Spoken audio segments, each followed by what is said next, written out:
એટલે AI movie. કેન્દ્રતંત્રની તીવ્ર ગતિ સાથે ગતિમાન માનવ રજા વેકેશનમાં મૂળ પ્રયાસ કરવા પ્રકૃતિની કોડત થઈ છે.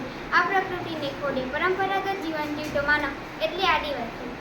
આમું આદિવાસી. ચાલો મિત્રો, આજે આપણે વિશ્વ આદિવાસી દિવસ ઉજવવા જઈ રહ્યા છીએ. ઈસવીસન 1993માં યુનોની સમિતિના 11મા અધિવેશનમાં 1993ના વર્ષને વિશ્વ આદિવાસી વર્ષ તરીકે ઉજવવાની ઘોષણા કરી. સાથોસાથ દર વર્ષે 9 ઓગસ્ટને વિશ્વ આદિવાસી દિવસ તરીકે ઉજવવાનું નક્કી કરવામાં આવ્યું. આમ 9 ઓગસ્ટ 1994થી દર વર્ષે વિશ્વ આદિવાસી દિવસ ઉજવાય છે. ભારત સરકારના બંધારણમાં આદિવાસીઓને અનુસૂચિત જનજાતિ તરીકે દરજ્જો આપવામાં આવ્યો છે. આદિવાસીઓ ખેતી અને પશુપાલન કરે છે. તેમના રીતિ રિવાજો અનોખા હોય છે. હું બિરસા મુંડા. મારો જન્મ 15 નવેમ્બર 1875માં થયો હતો. મારા પિતાનું નામ સુગના મુંડા અને માતાનું નામ કમરી મુંડાઈના હતું.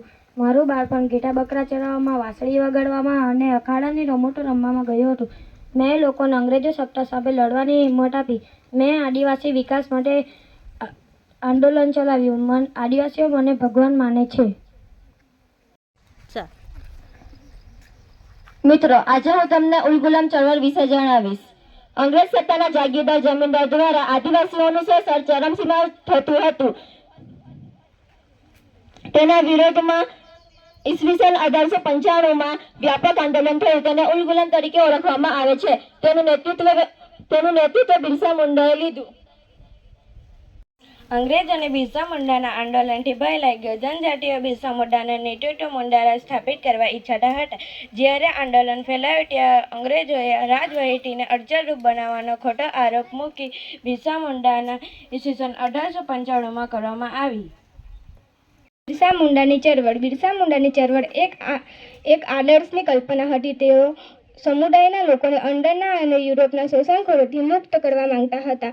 અત્યાચાર સામે મુંડાઓ અજય બનાવવા હતા. આદિવાસી સમાજ માતૃ અને પિતૃ પ્રધાન છે. તેઓના વડીલો સર્વોચ્ચ સ્થાને હોય છે. કુટુંબના મહત્વના નિર્ણયો વડીલો જ લેતા હોય છે.